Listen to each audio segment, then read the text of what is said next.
Vous écoutez la leçon biblique de l'Église de la Science chrétienne indépendante de Plainfield, située à Plainfield, New Jersey, États-Unis d'Amérique. Leçon du dimanche 9 février 2025.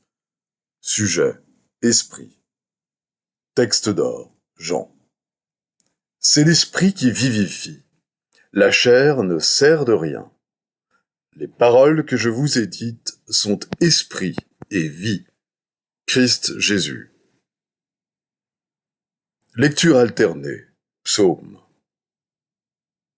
Enseigne-moi, Éternel, la voie de tes statuts, pour que je la retienne jusqu'à la fin. Donne-moi l'intelligence, pour que je garde ta loi, et que je l'observe de tout mon cœur. Conduis-moi dans le sentier de tes commandements, car je l'aime. Incline mon cœur vers tes préceptes, et non vers le gain. Détourne mes yeux de la vue des choses vaines. Fais-moi vivre dans ta voie. Voici, je désire pratiquer tes ordonnances. Fais-moi vivre dans ta justice. La Bible. Éternel, je cherche en toi mon refuge. Sois pour moi un rocher qui me serve d'asile, où je puisse toujours me retirer.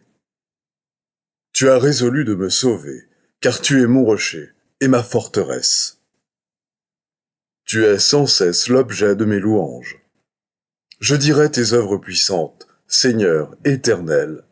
Je rappellerai ta justice, la tienne seule. Voici mon serviteur, que je soutiendrai, mon élu, en qui mon âme prend plaisir. J'ai mis mon esprit sur lui. Il annoncera la justice aux nations. Il ne criera point, il ne lèvera point la voix, et ne la fera point entendre dans les rues. Il ne brisera point le roseau cassé, et il n'éteindra point la mèche qui brûle encore. Il annoncera la justice selon la vérité. Il ne se découragera point, et ne se relâchera point, jusqu'à ce qu'il ait établi la justice sur la terre, et que les îles espèrent en sa loi. Ainsi parle Dieu, l'Éternel, qui a créé les cieux et qui les a déployés, qui a étendu la terre et ses productions, qui a donné la respiration à ceux qui la peuplent, et le souffle à ceux qui y marchent. Moi, l'Éternel, je t'ai appelé pour le salut, et je te prendrai par la main, je te garderai, et je t'établirai pour traiter alliance avec le peuple, pour être la lumière des nations. Comme Jésus entrait dans Capernaum, un centenier l'aborda, le priant et disant : « Seigneur, mon serviteur est couché à la maison, atteint de paralysie et souffrant beaucoup. » Jésus lui dit : « J'irai, et je le guérirai. » Le centenier répondit : « Seigneur, je ne suis pas digne que tu entres sous mon toit, mais dis seulement un mot, et mon serviteur sera guéri. Car moi qui suis soumis à des supérieurs, j'ai des soldats sous mes ordres, et je dis à l'un : va, et il va, à l'autre : viens, et il vient, et à mon serviteur : fais cela, et il le fait. » Après l'avoir entendu, Jésus fut dans l'étonnement, et il dit à ceux qui le suivaient : « Je vous le dis en vérité, même en Israël, je n'ai pas trouvé une aussi grande foi. » Puis Jésus dit au centenier : « Va, qu'il te soit fait selon ta foi. » Et à l'heure même, le serviteur fut guéri. Il arriva dans une ville de Samarie, nommée Sichar. Là se trouvait le puits de Jacob. Jésus, fatigué du voyage, était assis au bord du puits. C'était environ la 6e heure. Une femme de Samarie vint puiser de l'eau. Jésus lui dit : « Donne-moi à boire. » La femme samaritaine lui dit : « Comment toi, qui es juif, me demandes-tu à boire, à moi, qui suis une femme samaritaine. Les Juifs, en effet, n'ont pas de relation avec les Samaritains. Jésus lui répondit, « Si tu connaissais le don de Dieu, et qui est celui qui te dit, « Donne-moi à boire », tu lui aurais toi-même demandé à boire, et il t'aurait donné de l'eau vive. Seigneur, lui dit la femme, tu n'as rien pour puiser, et le puits est profond. D'où aurais-tu donc cette eau vive? Jésus lui répondit, quiconque boit de cette eau aura encore soif. Mais celui qui boira de l'eau que je lui donnerai n'aura jamais soif, et l'eau que je lui donnerai deviendra en lui une source d'eau qui jaillira jusque dans la vie éternelle. La femme lui dit, Seigneur, donne-moi cette eau, afin que je n'aie plus soif, et que je ne vienne plus puiser ici. Va, lui dit Jésus, appelle ton mari, et viens ici. La femme répondit, Je n'ai point de mari. Jésus lui dit, Tu as eu raison de dire, Je n'ai point de mari, car tu as eu 5 maris, et celui que tu as maintenant n'est pas ton mari. En cela, tu as dit vrai. Seigneur, lui dit la femme, je vois que tu es prophète. Nos pères ont adoré sur cette montagne, et vous dites, vous, que le lieu où il faut adorer est à Jérusalem. Femme, lui dit Jésus, crois-moi, l'heure vient où ce ne sera ni sur cette montagne, ni à Jérusalem que vous adorerez le Père. Mais l'heure vient, et elle est déjà venue, où les vrais adorateurs adoreront le Père en esprit et en vérité, car ce sont là les adorateurs que le Père demande. Dieu est esprit. Il faut que ceux qui l'adorent en esprit et en vérité. Il n'y a donc maintenant aucune condamnation pour ceux qui sont en Jésus-Christ. En effet, la loi de l'esprit de vie en Jésus-Christ m'a affranchi de la loi du péché et de la mort. Car chose impossible à la loi, parce que la chair la rendait sans force, Dieu a condamné le péché dans la chair en envoyant, à cause du péché, son propre Fils dans une chair semblable à celle du péché. Et cela, afin que la justice de la loi fût accomplie en nous qui marchons, non selon la chair, mais selon l'esprit. Ceux, en effet, qui vivent selon la chair, s'affectionnent aux choses de la chair, tandis que ceux qui vivent selon l'esprit s'affectionnent aux choses de l'esprit. Et l'affection de la chair, c'est la mort, tandis que l'affection de l'esprit, c'est la vie et la paix. Pour vous, vous ne vivez pas selon la chair, mais selon l'esprit, si du moins l'esprit de Dieu habite en vous. L'esprit est vie, à cause de la justice. Et si l'esprit de celui qui a ressuscité Jésus d'entre les morts habite en vous, celui qui a ressuscité Christ d'entre les morts rendra aussi la vie à vos corps mortels par son esprit qui habite en vous. Car tous ceux qui sont conduits par l'Esprit de Dieu sont fils de Dieu. N'éteignez pas l'esprit. Je vais maintenant lire les passages corrélatifs tirés du livre d'études de la science chrétienne, Science et santé, avec la clé des Écritures de Mary Baker Eddy. Les Écritures impliquent que Dieu est tout en tout. Il s'ensuit que rien ne possède de réalité, ni d'existence, hormis l'entendement divin et ses idées. Les Écritures déclarent aussi que Dieu est esprit. Par conséquent, dans l'esprit, tout est harmonie, et il ne peut y avoir de discordance. Tout est vie, et il n'y a pas de mort. L'esprit est la vie, la substance et la continuité de toute chose. Question. Quel est l'exposé scientifique de l'être? Réponse. Il n'y a ni vie, ni vérité, ni intelligence, ni substance dans la matière. Tout est entendement infini, et sa manifestation infinie, car Dieu est tout en tout. L'esprit est la vérité immortelle. La matière est l'erreur mortelle. L'esprit est le réel et l'éternel. La matière est l'irréel et le temporel.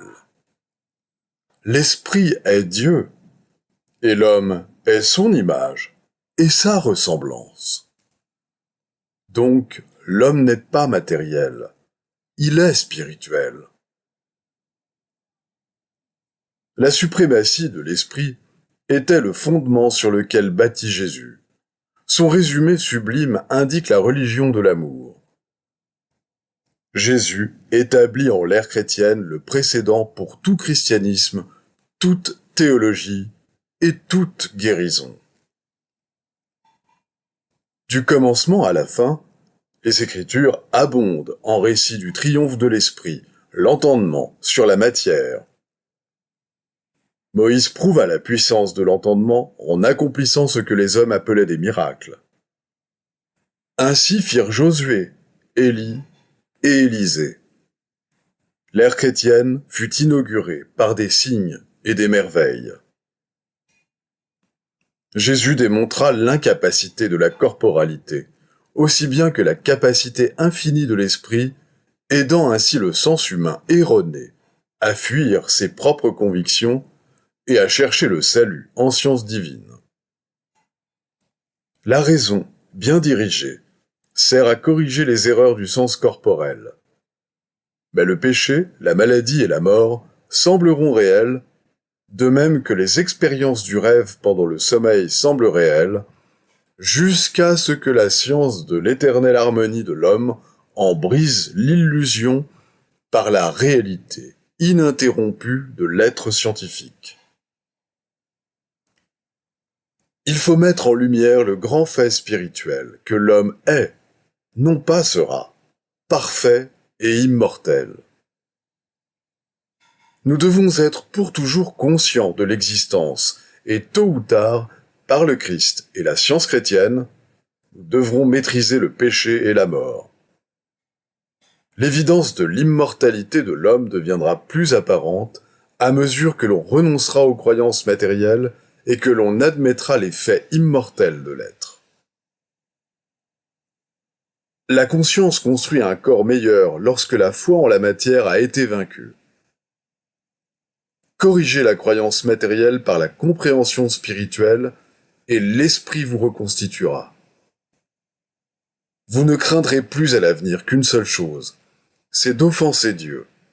Et vous ne croirez plus jamais que le cœur ou toute autre partie du corps puisse vous détruire. Les exigences de la vérité sont spirituelles et agissent sur le corps par l'entendement. Le meilleur interprète des besoins de l'homme a dit « Ne vous mettez pas en souci pour votre vie, de ce que vous mangerez ou de ce que vous boirez. » La causation spirituelle est l'unique question à considérer, car plus que toute autre question, la causation spirituelle a trait au progrès humain.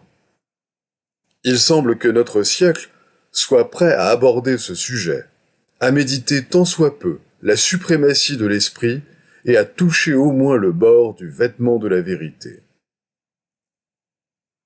La description de l'homme comme purement physique, ou à la fois matériel et spirituel, mais dépendant dans l'un ou l'autre cas de son organisme physique, c'est la boîte de Pandore d'où sont sortis tous les maux, surtout le désespoir. La matière qui s'approprie le pouvoir divin et prétend être créatrice est une fiction dans laquelle le paganisme et la luxure sont tellement admis par le monde que l'humanité a subi leur contagion morale.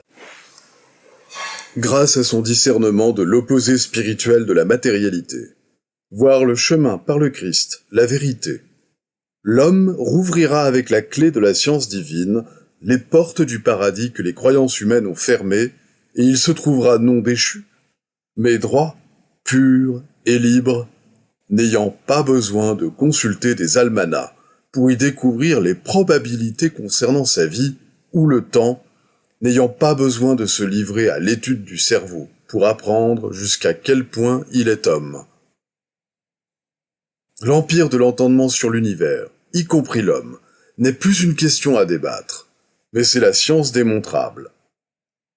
Jésus illustra le principe divin et le pouvoir de l'entendement immortel en guérissant la maladie et le péché et en détruisant les bases de la mort.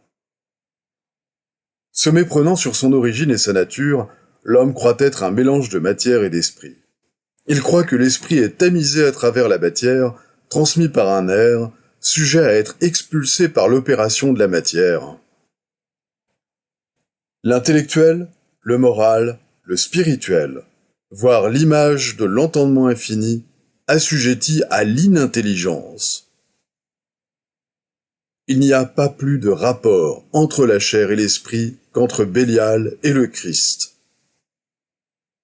Les prétendues lois de la matière ne sont rien d'autre que des croyances erronées, suivant lesquelles l'intelligence et la vie sont présentes là où l'entendement n'est pas. Ces croyances erronées sont la cause déterminante de tout péché et de toute maladie. La vérité contraire selon laquelle l'intelligence et la vie sont spirituelles, jamais matérielles, détruit le péché, la maladie et la mort.